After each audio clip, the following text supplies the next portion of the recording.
And Gaal, the son of Ebi, came and spoke against Abimelech.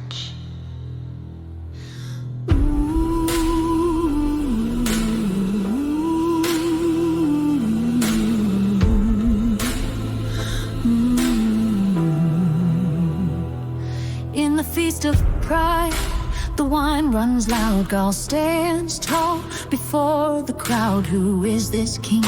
He mocks and cries, not knowing justice waits nearby. His voice is bold, his heart is blind. He stirs the flames with rebel lines. But while he boasts, a message flies. Zebul plots under silent sky. When men shout loud and borrow fame, God bends the bow and takes his aim. These are the shadows that shout too soon, challenging fire with empty tombs. But power not born of heaven's hand will crumble when truth takes a stand. The night will rise, the ambush waits. Their pride will seal their twisted fate, and every word they flung in vain will echo back in judgment's name.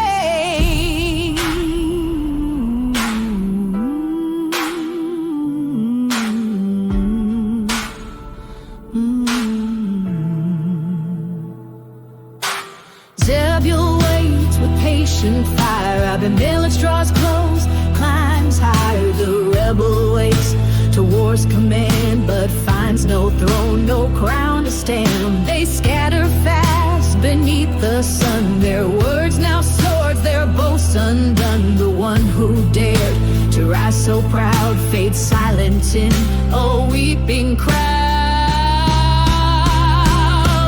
The Lord may wait, but not ignore the cries of blood, the cries of war. Two rebels clash, both unclean.